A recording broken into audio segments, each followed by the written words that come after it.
बच्चों, आज हम आपको पादप रोग विज्ञान के बारे में बताएंगे। अब यहाँ पादप रोग विज्ञान है, ग्रीक भाषा के 3 शब्दों से मिलकर बना है। एक का यहाँ पर, इसका दूसरा नाम हम फाइटोपैथोलॉजी भी कहते हैं इसको। इसमें 3 ग्रीक शब्द है। One is phyto, second is pathos and third is logos. Here phytos means plant, pathos means ailments और इसे हम suffering भी कहते हैं, and logos means steady। इसका अर्थ ये हुआ कि पादप रोगों के अध्ययन को हम फाइटोपैथोलॉजी कहते हैं, या इसको बोलते हैं study of plant disease. Study of plant disease, इसका अर्थ ये हुआ कि पादप रोगों के अध्ययन को हम पादप रोग विज्ञान कहते हैं।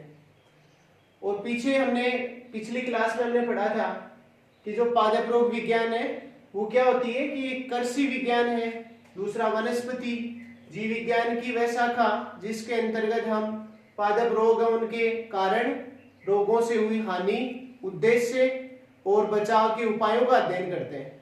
तो आज हम इसमें पादप रोग विज्ञान है उसमें कुछ शब्दावली देखेंगे जिसे हम बोलते हैं टर्मिनोलॉजी, यानी terminology used in plant pathology. तो यहां हम पढ़ेंगे आज टर्मिनोलॉजी और इसको बोलते हैं हम शब्दावली।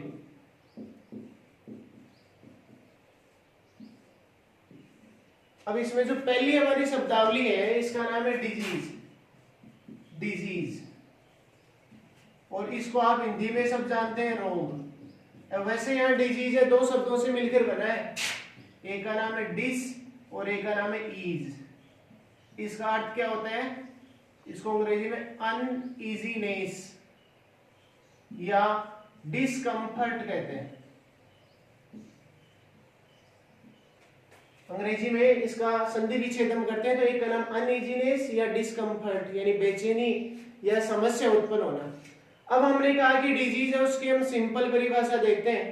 तो जो सिंपल परिभाषा है या जो रोग है उसकी जो सिंपल परिभाषा है उसमें हमने कहा कि जैसे भी कोई प्लांट है उसमें क्या होती है, माल फंक्शनिंग प्रोसेस।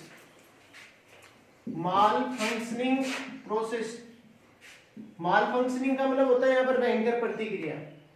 तो यहाँ पर जो डिजीज है वो एक प्रकार की क्या है, माल फंक्शनिंग प्रोसेस है विच मैनिफेस्टेड एज,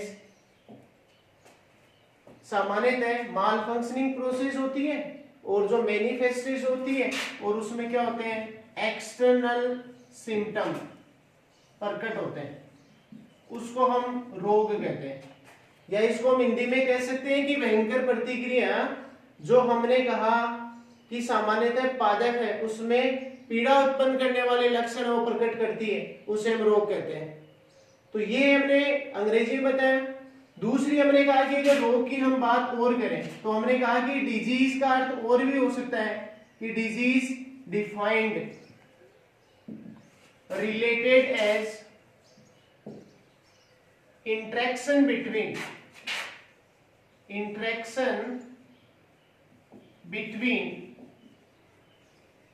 pathogen, first है pathogen, second host and environment। अब इसका अर्थ ये हुआ बच्चों, रोग का अर्थ है कि पैथोजन का मतलब रोगजनक, होस्ट का मतलब परपोषी, इन्वायरमेंट का मतलब वातावरण। इसका मतलब रोगजनक, परपोषी और वातावरण के मध्य होने वाली अंतरक्रिया है वो जब एक साथ होती है तो उसे हम रोग कहते हैं। तो यहां हमने इस रोग की परिभाषा हमने देखी। दूसरी जैसे हमने एक परिभाषा देखी, इसका नाम है पैथोजन, और इस पैथोजन को हम बोलते हैं रोगजनक।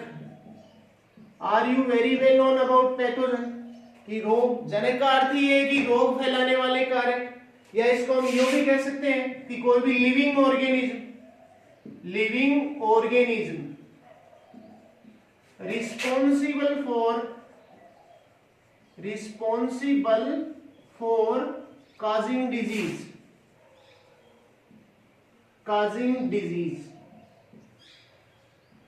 is known as pathogen तो जैसे यहां आप हिंदी में इसको देख सकते हैं कि जीवित जीवधारी जो रोग फैलाने वाले कारक होते हैं उसे हम रोगजनक कहते हैं, या रोग फैलाने वाले कारकों को हम रोगजनक कहते हैं। अब रोगजनक हमने कहा कोई भी हो सकते हैं, बायोटिक भी हो सकते हैं, एबायोटिक हो सकते हैं, मीजोबायोटिक भी हो सकते हैं। जैसे आप सब जानते हो बायोटिक का मतलब होता है जैविक। जैविक में हम इस पार्ट में पढ़ेंगे जैसे बैक्टीरिया है, फंजाई है, वायरस है, मोलिक्यूल्स है। मोलिक्यूल्स के अंदर आपको पता है कि स्पाइरोप्लाज्मा और माइकोप्लाज्मा आते हैं। इसके अलावा वीरोइड है, प्रियोन है, ये सारे की सारी क्या है, पैथोजन है। और पैथोजन का मतलब क्या होता है कि living organism responsible for causing disease is known as pathogen.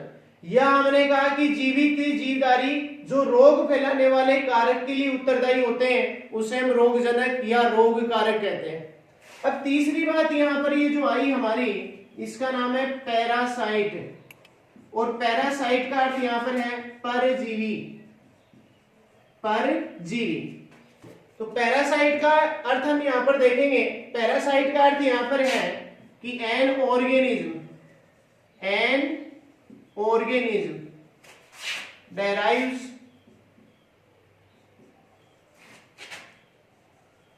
Food, यानी इसका अर्थ क्या हो गया कि कोई भी ऑर्गेनिज्म डेराइव्स फूड एंड न्यूट्रिशन, जिसको हम न्यूट्रिशन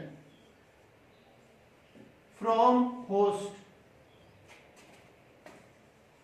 इसका अर्थ ये हुआ कि कोई जीवधारी जो हमने कहा कि परपोषी से भोजन प्राप्त करता है उसे हम पैरासाइट कहते हैं या परजीवी कहते हैं। मतलब ऐसा जीवधारी जो भोजन के लिए परपोषी पर निर्भर रहता है। अब हमने कहा कि यहां पर जितने भी हमने कहा कि पैथोजन आर पैरासाइट, यानी मोस्टली जितने भी पैथोजन हैं वो सामान्यतः कैसे परजीवी प्रकार के होते हैं। तो हमने यहां पढ़ा कि an organism derived food from host, और पैथोजन है वो सारे के सारे कैसे होते हैं, पैरासाइट प्रकृति के होते हैं। तो हमने कहा है भोजन के लिए हमने कहा होस्ट पर डिपेंड रहते हैं। अब यहां पर जो पैरासाइट है इसके अंदर विभिन्न प्रकार से कैसे क्रिया होती है कि जैसे कोई जीव है उसको भूख लगी है और वो किसी होस्ट पर निर्भर रहता है तो उसको हम पैरासाइट कहते हैं। तो पहला हमने यहाँ पर देखा डिजीज मीन्स होता है माल फंक्शनिंग प्रोसेस विच मैनिफेस्ट